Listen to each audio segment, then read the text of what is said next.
우리에게 주신 하나님 말씀 누가복음 10장 25절부터 37절까지입니다.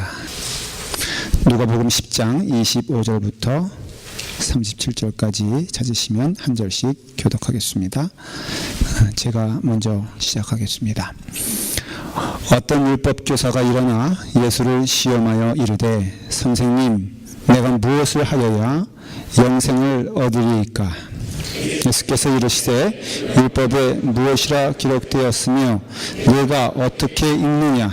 대답하여 이르되 내 마음을 다하며 목숨을 다하며 힘을 다하며 뜻을 다하여 주 너의 하나님을 사랑하고 또한 네 이웃을 내 자신같이 사랑하라 하였나이다. 예수께서 이르시되 네 대답이 옳도다. 이를 행하라. 그러면 살리라 하시니 그 사람이 자기를 옳게 보이려고 예수께 여짜옵되 그러면 내 이웃이 누구니까? 예수께서 대답하여 이르시되 어떤 사람이 예루살렘에서 여리고로 내려가다가 강도를 만나매 강도들이 그 옷을 벗기고 때려 거의 죽은 것을 버리고 갔더라. 마침 한 제사장이 그 길로 내려가다가 그를 보고 피하여 지나가고 또 이와 같이 한 외인도 그곳에 이르러 그를 보고 피하여 지나가되 어떤 사마리아 사람은 여행하는 중 거기 이르러 그를 보고 불쌍히 여겨 가까이 가서 기름과 포도주를 그 상처에 붓고 싸매고 자기 짐승에 태워 주막으로 데리고 가서 돌보아 주니라. 그 이튿날 그가 주막 주인에게 데나리온 2를 내어주며 이르되 이 사람을 돌보아 주라. 비용이 더 들면 내가 돌아올 때에 갚으리라 하였으니 내 생각에는 이 세 사람 중에 누가 강도 만난 자의 이웃이 되겠느냐? 다 같이 함께 읽겠습니다. 이르되 자비를 베푼 자니이다. 예수께서 이르시되 가서 너도 이와 같이 하라 하시니라. 아멘. 기도하겠습니다. 아버지 하나님, 오늘 하나님의 말씀 우리에게 들려주시고 그 말씀 받는 저희들 성령의 감화감동으로 인하여 그 말씀을 따라 살아가는 주의 자녀들 허락하여 주시옵소서. 예수님의 이름으로 기도드리옵나이다. 아멘. 오늘 이 소위 선한 사마리아 사람, 이 말씀은 아마 여러분들이 굉장히 익숙한 말씀일 거라고 생각을 합니다. 오늘 이 말씀을 처음 듣는 분들은 없으시죠? 예, 다 굉장히 많이 어떤 면에서는 들었을 것이라고 생각합니다. 이 말씀은 대체 누가 참된 이웃인가 하는 말씀에 대한 대답이 되기도 합니다. 예루살렘에서 여리고로 내려가던 여행객이 강도를 만났습니다. 근데 이제 그 여리고와 그 예루살렘을 이렇게 가 보면은 강도를 만날 수 있겠다 하는 그런 생각을 하게 됩니다. 제가 이렇게 자신 있게 말씀을 드릴 수 있는 것은 제가 갔다 와봤기 때문에 그렇습니다. 여러분 혹시 가신 분 계십니까? 갔다 오셨어요, 장로님? 예. 실망이 아주 큽니다. 제가 자신 있게 말을 해야 되는데 그럼 우리 이고든 장로님 눈치를 보면서 제가 좀 말씀을 드리겠습니다. 제가 좀 과장될 것 같으면은 목사님 과장입니다라고 브레이크 걸어주셔야 돼요. 그 예루살렘은 높은 데 위치해서 그래서 해발 한 762m 정도가 됩니다. 그리고 여리고는 그 바다 표면 밑에 있습니다. 해수면 밑이라고 그러죠. 얼마 정도냐면은 한 그 해수면보다 250m 밑에 내려가 있고요. 그리고 예루살렘에서 여리고까지 거리는 한 35km 정도 됩니다. 마일로 따지면 한 20마일 정도 될까? 그래서 생각해 보십시오. 750m에서 마이너스 250m니까는 모경 그것이 한 1000m. 백두산이 어떻게 되죠? 높이가? 네. 일부 예배 땡겨도 한 사람 대답했어요. 1950m다.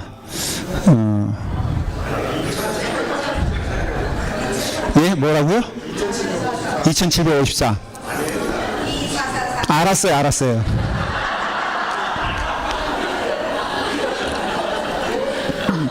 설교 처음부터 분위기가 안 좋습니다.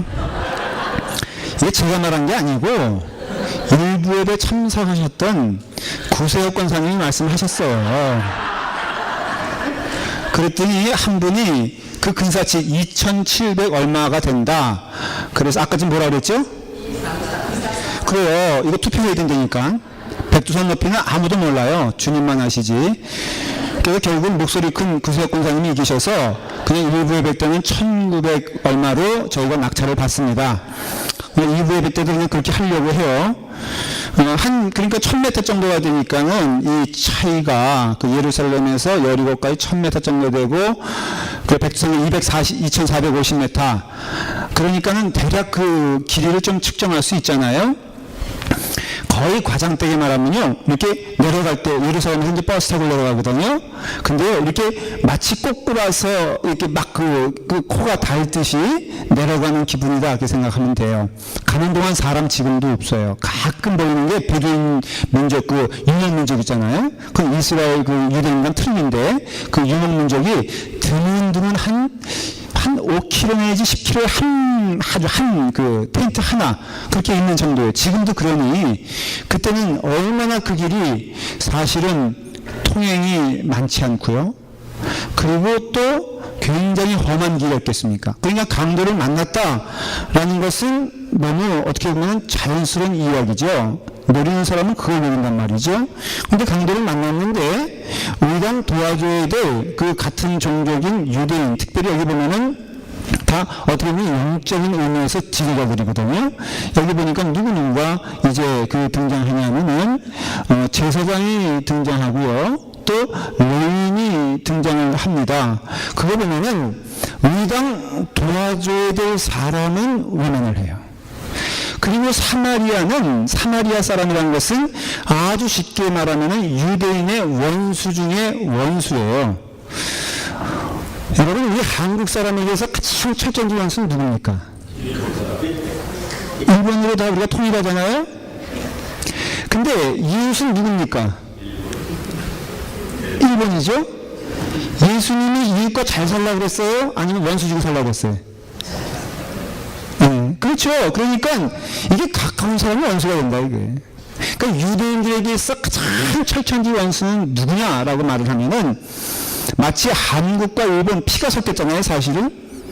그럼에도 불구하고 원수가 되는 것처럼 사마리아 사람은 유대인의 피가 절반이에요.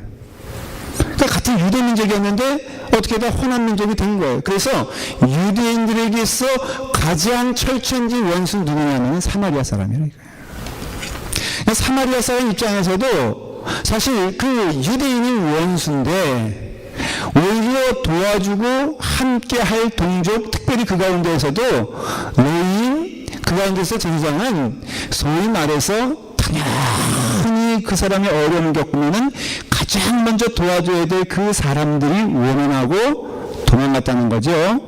그런데 오히려 원수라고 생각했던 그 사마리아 사람이 그 유대인, 그 강도 만난 사람을 도와줬으니 이 이야기를 통하여 너는 무엇을 느끼느냐라는 얘기입니다.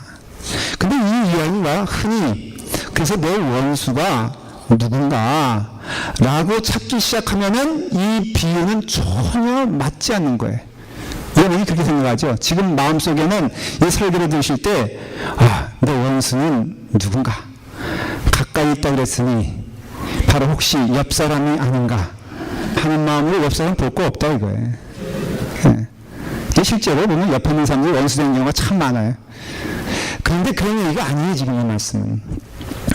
이 말씀은요, 실제로는 두 이야기로 이렇게 구성되어 있습니다. 하나는 실제로 일어났던 이야기고, 두 번째는 예수님이 그 일어났던 일을 통하여 비유를 말씀하시는 내용이에요.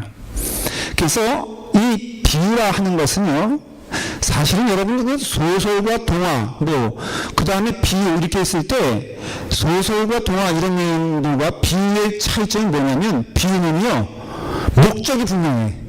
그러니까 비유는 무엇인가 강력하게 말하고 싶은 게 있어요.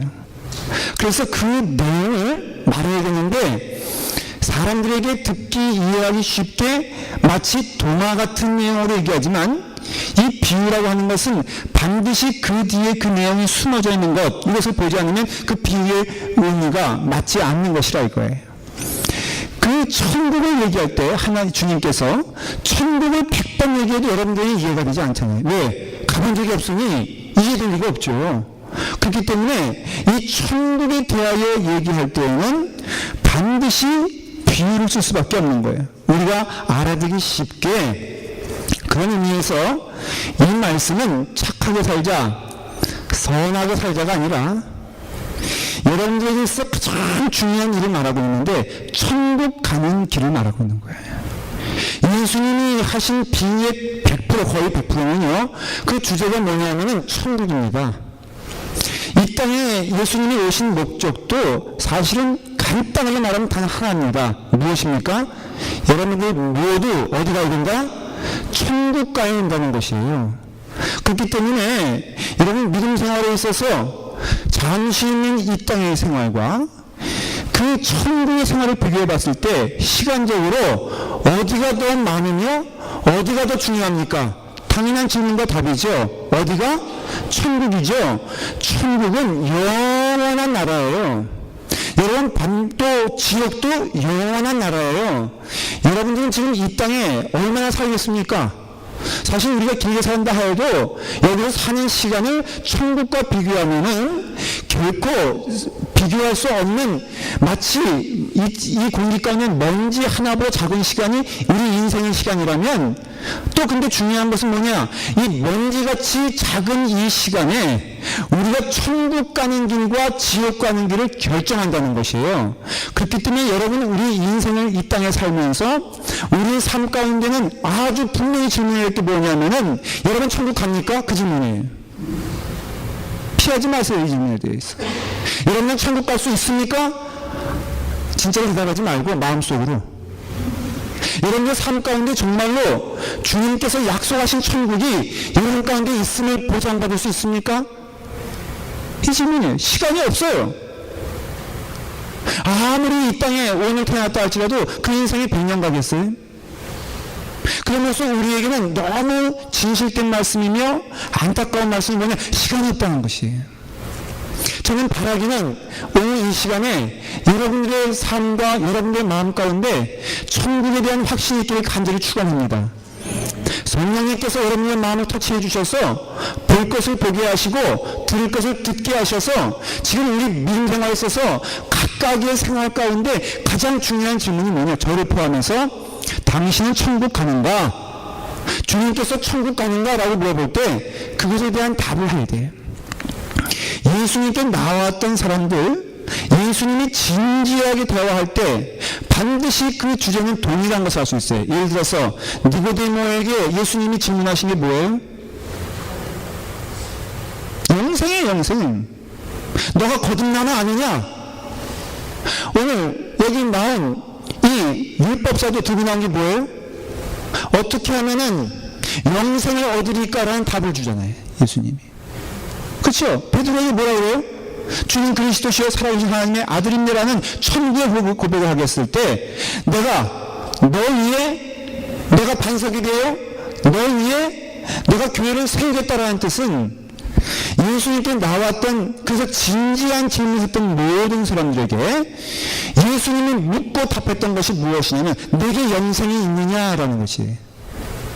여러분이 참으로 믿음 생활을 진지하게 한다면은 이 질문에 대하여 피해갈 수가 없습니다. 예수님이 그 질문을 하기 때문에 그래요. 성경은 여러분들이 영적인 눈으로 자세히 읽어보면은 다 뭐예요? 회개하라. 예수님 뭐라고 했어요? 천국이 가까이 왔느니라 그러지 않았어요?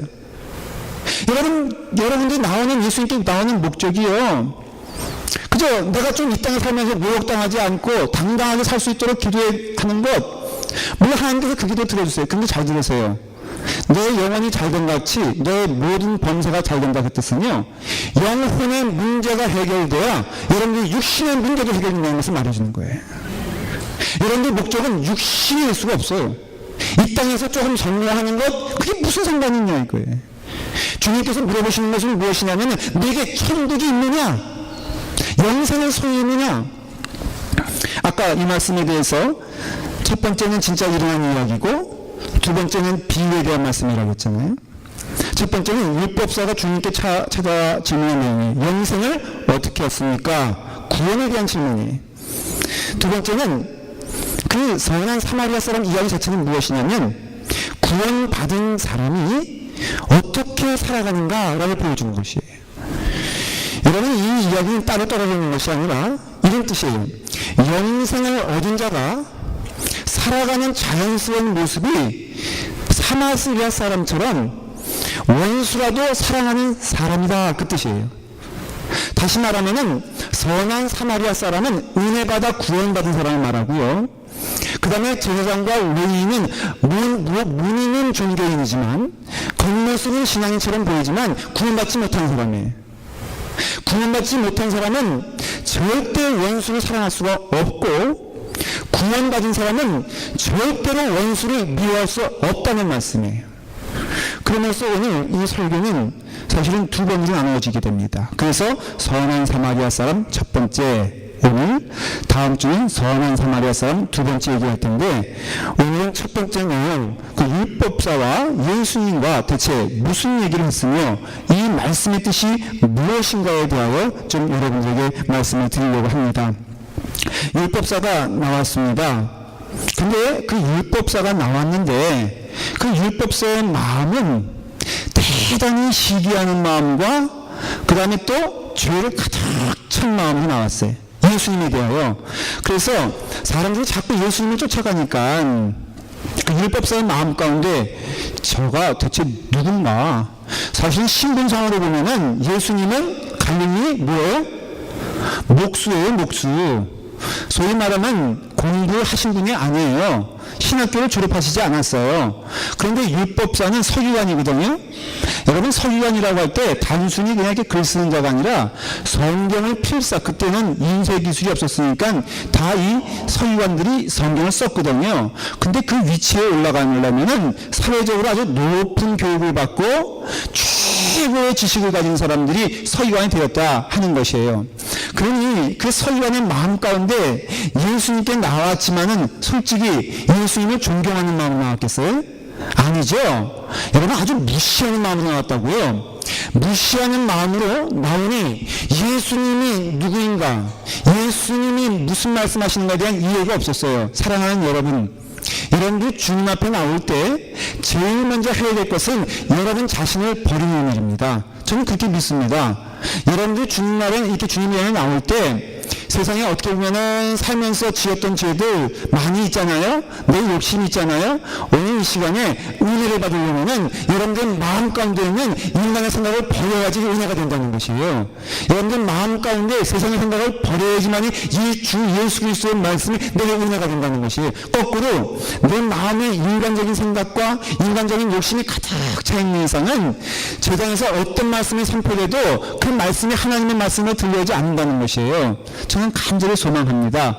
혹시 여러분 가운데 뭐 주식의 등락에 대해서 많이 관심 가지신 분 있습니까? 제가 확신하건대 그거 버리시기 바랍니다. 왜냐하면은 마음속에 생각해도 주식은 지멋대로 가는 것이기 때문에 여러분이 걱정한다고 해서 주식이 떨어지거나 올라가질 않아요.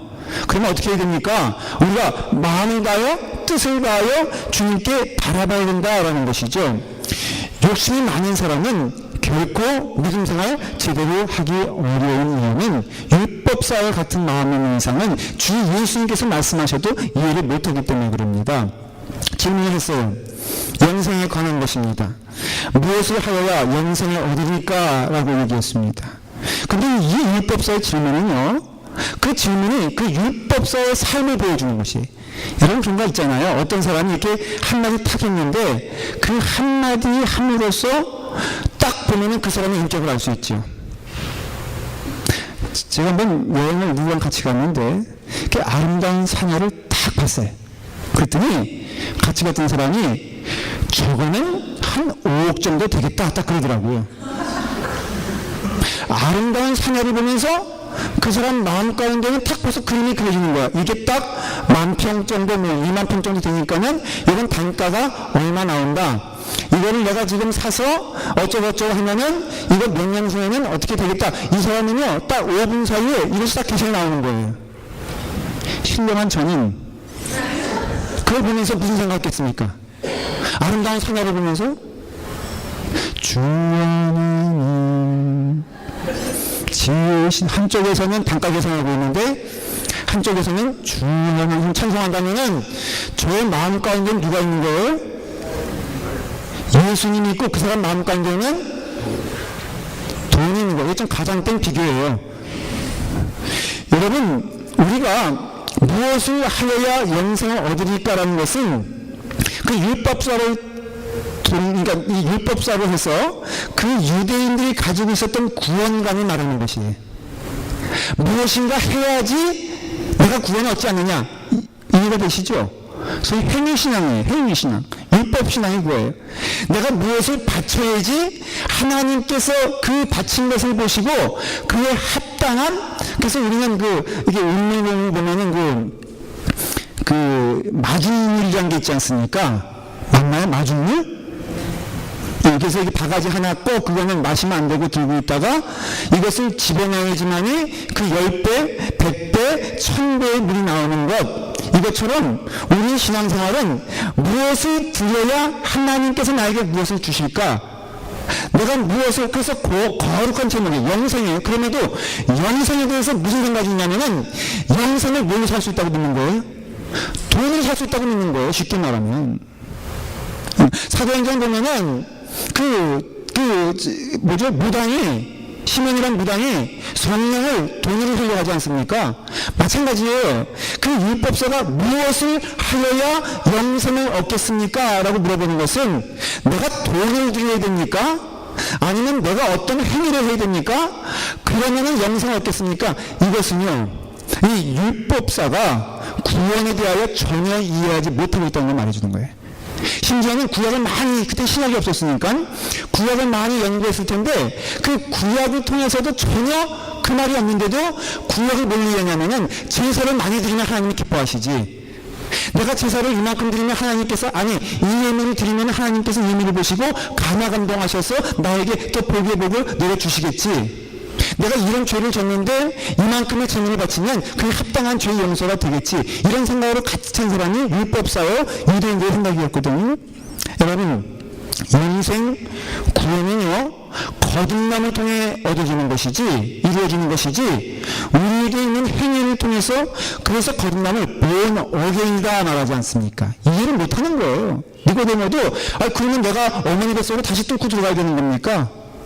근데 영적인 의미에서는 거듭나지 않고는 아예 새롭게 태어나는 것을 성경에서는 구원받았다, 그렇게 말을 합니다. 자동차로 말하면은 엔진이 타다 보면은 이렇게 막 왔다 갔다 피스톤이 하다 보면 그것이 넓어져가지고 고치기도 하고 그러다가 결국은 마지막 순간에는 아예 그 엔진이 어떻게 합니까? 드러내고 거기에 새로운 엔진을 집어넣지 않습니까? 이거 리빌트 한다고 그러는데, 이것이 우리에게 있어서는 성령의 영인 거예요. 예수님이 영생과 거듭남에서 말씀하실 때 반드시 하신 말씀이 있는데 너희의 영은 아니다라는 것이에요. 성령의 영이 임하셔야지만이, 성령이 임하셔야지만이 너희가 참된 은혜 받는 자의 삶을 살 수 있다.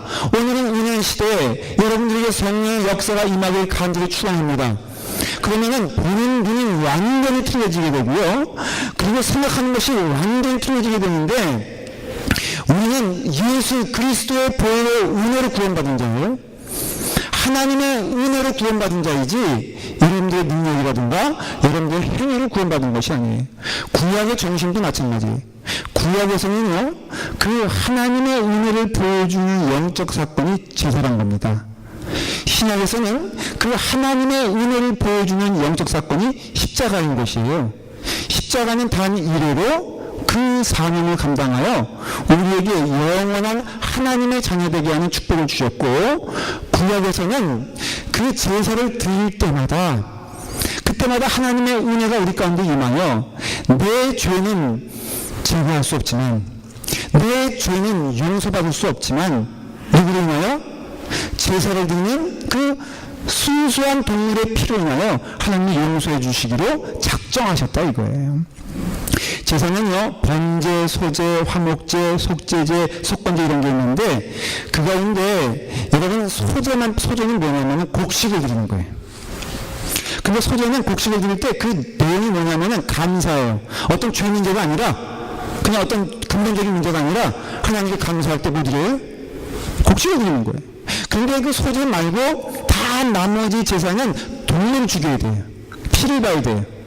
소를 드려야 되고요, 비둘기를 드려야 되고, 염소를 드려야 돼요. 그 동물을 드리는데, 여러분, 염소, 소, 이거 나타나는 것이 뭐예요? 죄 없는 사자 아니거든요? 그러니까 죄 없는 이 짐승을 드리는데, 왜 드리느냐? 내 죄를 대속하기 위해서 그 죄 없는 짐승의 피를 드려서 하나님이 그 피를 받아주시고, 나의 죄를 용서해 주신다는, 이게 바로 뭐냐? 은혜예요, 은혜. 그래서 구약에서도요, 이 제사가, 내가 제사 드렸으니까는 하나님이 제사 보시고, 나를 뭐 사랑해 주시고 용서해 주신다. 이게 아니라, 이 제사를 드림으로써 너희는 뭐를 알아야 된다? 하나님의 은혜의 용서를 깨달아야 한다는 것이에요. 봐라! 죄 없는 동물이 죽는데, 여러분들의 죄가 용서되기 위해서는요, 반드시 누군가 죽어야 됩니다. 여러분 죄가 지금 하나님의 은혜 가운데 용서받았다면은 그것은 여러분들의 행위라든가 여러분들의 노력 때문이 아니라 누군가 죽었기 때문에 여러분들은 지금 은혜로서 그 은혜 가운데 살고 있음을 깨달으셔야 돼요. 우리가 이제 은혜를 구원을 받았다면요, 은혜 받은 사람은 그 은혜 받은 사람의 모습이 있어요. 그게 뭐겠어요? 사랑해. 그게 뭐겠어요? 넉넉함에. 그게 뭐겠어요? 그 용서한 삶이에요. 여러분이 은혜를 받았다면요, 정말로 그 은혜를 받은 사람이라면 그 은혜 받은 자의 삶의 모습이 분명히 드러난다는 것이 피할 수도 없고 숨길 수도 없어요. 여러분 서부 영화 가끔 이렇게 봉연자 기억나시잖아요? 그러면 땅다당당당당당당땅땅 땅땅땅땅땅땅땅땅땅땅 이거 나오잖아요. 그러면 거기에 잘생긴 카보이들 네 명이 딱 나타나죠. 먼저 그 아버지가 나타나죠. 타타에서 말을 휙 돌리면은 그 다음에 첫째 그 뚱뚱한 아저씨 그 친구가 막 오고, 그 다음에는 또 누가 오죠? 잘생긴 김정은이 나오잖아요. 막내가 탁 와가지고 착해. bonan자예요, bonan자.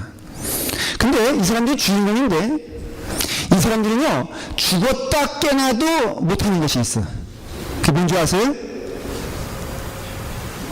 길가에 쓰러져 있는 사람이 있으면요, 그 bonan자 주인공들은 절대로 그냥 지나갈 수가 없어. 확신이. 한번 돌려보세요.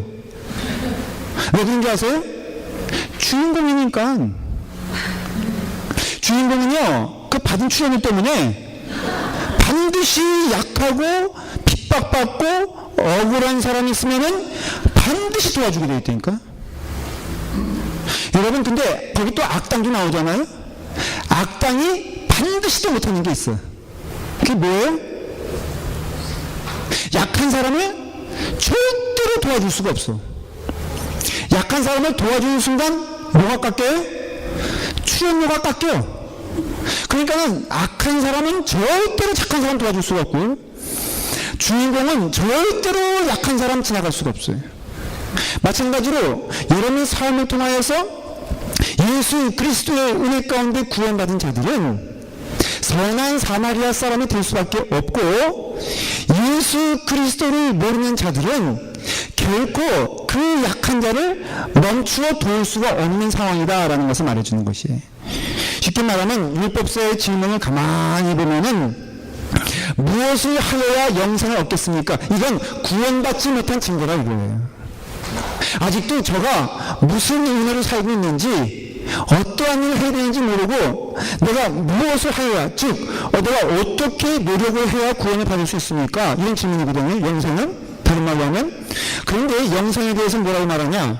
내가 저희에게 영원한 생명을 주느니 영원히 멸망치 아니할 터이요 또 아무도 내 손에서 저희를 빼앗을 수가 없느니라. 요한복음 10장 28절에 예수님께서 말씀하시기를 내가 저희에게 뭘 준다고요? 영원한 생명을 주셨다. 우리 다 같이 하십시다. 내가 저희에게 영원한 생명을 주셨다. 여러분, 영원한 생명은 누구로부터 나옵니까? 오직 예수 그리스도부터만 나오는 것을 기억하시길 바랍니다. 여러분들 구원을 얻기 위해서는 무엇을 해야 됩니까가 아니라 누구에게 나가야 됩니까요? 여러분들 참된 구원을 얻기 원한다면은 내가 어떤 행위를 통해서 구원받는 것을 믿는 것이 아니라 지금 내가 누구에게 나아가고 있냐. 여러분, 인간의 의지에 나갑니까? 그 사람 구원받지 못한 사람입니다. 여러분이 오늘 이 시간에 찾아온 것이 예수 그리스도라면 그 사람은 구원받은 사람이에요. 여러분, 오늘 이 시간에 그 누구에게든 저는 하나님 말씀을 선포하고 싶은 게 무엇이냐? 누구든지 예수 그리스도께 무릎을 꿇는 자는 구원을 얻으리라. 이 말씀 믿으시기 바랍니다. 오늘 여러분들 시선과 여러분들 마음과 여러분들 발걸음이 누구에게 고정되어 있어야 되느냐? 예수님께 고정되어 있어야 된다라는 것이에요. 여러분들 마음의 주인이 누굽니까? 둘 중에 하나일 거예요. 예수 그리스도 아니면 여러분들 자신일 겁니다. 여러분들 자신이란 것은 쉽게 말하면 사탄의 것이라 이거예요. 왜? 죄라는 것이요 하루마티아라고 하잖아요. 그건 뭐냐면은 관역이 있는데 그 예수 그리스도 활을 쏴요 우리가. 근데 그 화살이 예수 그리스도께 가 있지 않으면 다 죄예요. 여러분, 죄라는 것은요 그냥 절반 나눠서 50% 죄고 50% 의가 아니라 예수 그리스도께 향하여 있지 않으면 다 죄예요. 여러분, 특히 나타나는 것이 뭐냐? 내 마음 가운데 흔히 우리가 갖고 있는 것이 나 자신이라면 그 죄예요. 왜냐? 결국 이것은 사탄에게 쓰임받기 때문에 그렇습니다.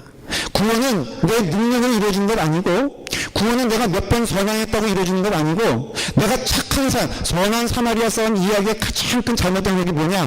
착하게 살아 선한 사마리아처럼 선을 이루어 구원을 이루자. 이건 전혀 다른 말이에요. 구원받은 사람이 선한 사마리아 사람이고, 선한 사마리아 사람은 도저히 그 병들고 쓰러지는 자를 멈추고 그냥 갈 수가 없고 멈추고 고쳐줘야 돼요. 왜? 내가 그런 구원받은 자니까, 은혜 받은 자니까. 은혜 받은 자의 증거가 나타나지 않겠어요? 그런데 여러분, 내 자신의 열심, 내 자신의 행들을 내가 붙잡고 한다는 것은 가끔 웃기는 얘기지만 토인카 불러서 멋있는 차, 아주 럭셔리한 차가 서 있어 끌고 갈 때 주인이 그 차가 너무 안타깝고 아까우니 내가 옆에 조수석에 타지 않고 그 벤츠 그 차에 타고 내가 끌려가겠다. 근데 또 고집이 있어가지고 내가 자꾸 왼쪽으로 꺾어. 그 차가 어디로 가? 오른쪽으로 가. 이게 뭐라면서 힘을 쓰면 쓸수록 그 사람의 인생은 어때요? 불쌍해지는 것처럼 여러분들의 인생에 있어서 행들을 주님께 맡기시기 바랍니다. 내가 어떻게 하면 구원을 얻을 수 있습니까? 라고 물어볼 때 예수님께서 율법에는 뭐라고 되어 있느냐? 물어보니까 그 율법자가 스스로 대답하게 만드셨어요. 내 마음을 다하고 목숨을 다하며 힘을 다하며 뜻을 다하여 주 너의 하나님을 사랑하고 또 내 이웃을 내 자신같이 사랑하라 하였나이다. 예수님께서 대답하셨습니다. 딱 세 대답이에요. 네 대답이 옳다. 두 번째, 이를 행하라. 세 번째, 그리하면 살리라. 언뜻 보면 간단한 답이지만 이게 간단하지 않습니다. 왜냐하면 마음이란 것은 카르티아, 아주 내 마음속 깊이 있는 영혼을 말하고요. 그 다음에 목숨이란 것은 우리의 영혼을 말하는 겁니다. 그리고 힘은 strength, 내게는 능력. 근데 여러분, 이 능력이 얼마나 웃깁니까? 여러분, 결심하고 그 결심대로 이루어진 거 보셨어요? 여러분, 결혼하기 전에 연애 때는요 저 하늘에 달을 따다 별을 따다 마음껏 외쳤지만 된 거 하나도 없잖아요. 지금 오히려 물어봤어요, 남편들한테. 인생의 가장 행복한 때가 언제냐? 와이프 없는 곳에 가서 그 어느 곳에 가든지 그것은 천국이라는 것이에요. 여러분, 마음을 원이로 돼 할 수 없는 일이 우리 가운데 넘칩니다. 힘, 능력, 여러분들 능력 가지고 뭘 할 수 있겠어요? 마음을 다하여, 목숨을 다하여, 힘을 다하여, 뜻을 다하여. 내 지적인 결단의 뜻은 내 분별력을 말합니다. 여러분, 사람 한두 손을 모르는 게 우리 인간인데 어떻게 우리가 분별력이 있겠어요? 한마디로 말하면은 예수님 좋다, 그렇게 행하라. 그것은 너가 그렇게 해서 될 것이다가 아니라 이 뜻이에요. 역설적으로 해보아라. 그렇게 하면 안 된다는 것을 네가 알게 될 것이다 라는 것이에요. 이 바보는, 죄송해요, 바보라 그랬어. 이 율법사는요, 근데 그 말을 이해하지 못한 거예요. 마치 우리 아들처럼 말이에요. 제가 우리 아들이 저에게 고등학교 초가 됐는데 자꾸 자동차 키를 달라는 거예요. 왜냐하면 운전을 한번 해보고 싶은데 자기가 한번 할 수 있다는 거예요. 받은 것도 많고 배운 것도 많으니까 키를 주면은 이렇게 주차장 우리 집 앞에 한 바퀴만 돌고 올 테니까는 달라는 거예요. 야, 너는 지금 면허증도 없지 않냐?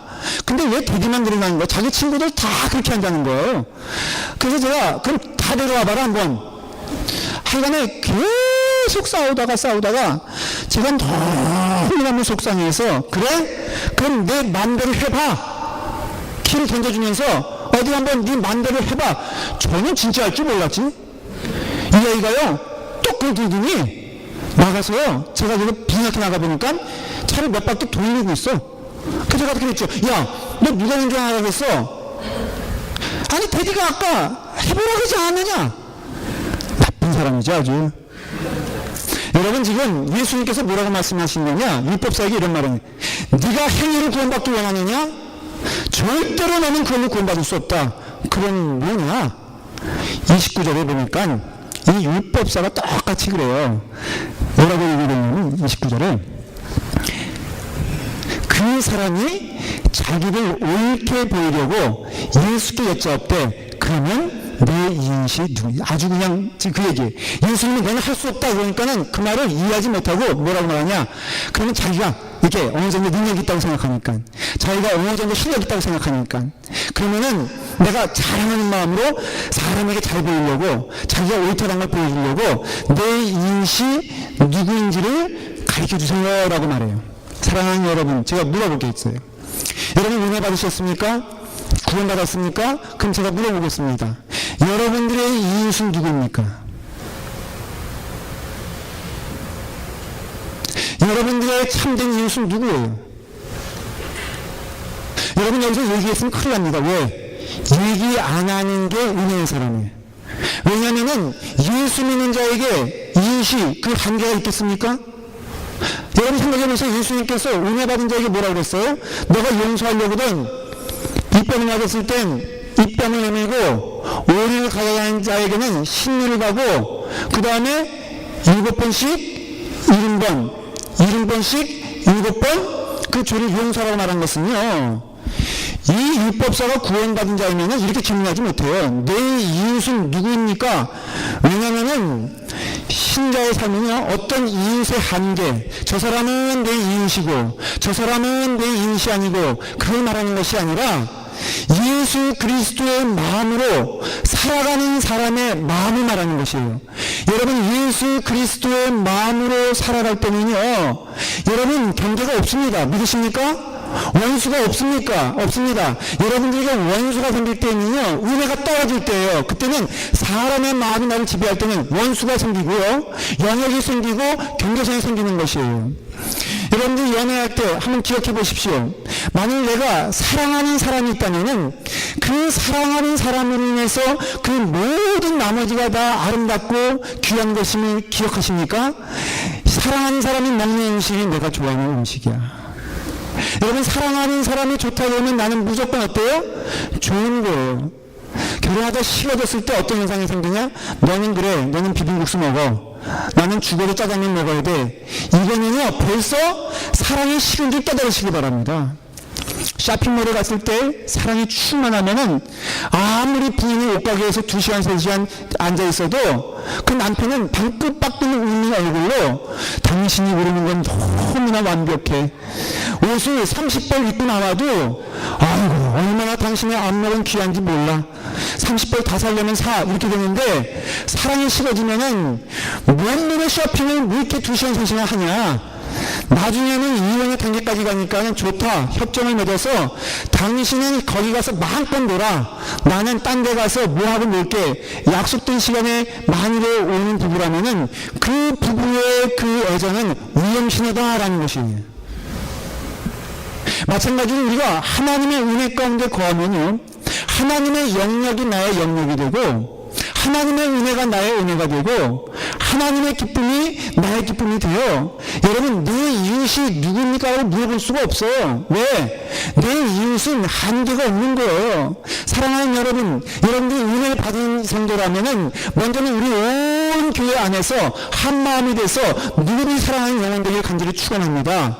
그리고 옆에 있는 교회도 사랑하는 것이요, 옆에 있는 미움의 사람을 사랑하게 되는 것이고, 예수님의 마음으로 가득 찬 자들은, 그 영생을 소유한 자들은 그 마음 가운데 선한 사마리아 사람으로 살 수밖에 없어요. 어떤 자예요?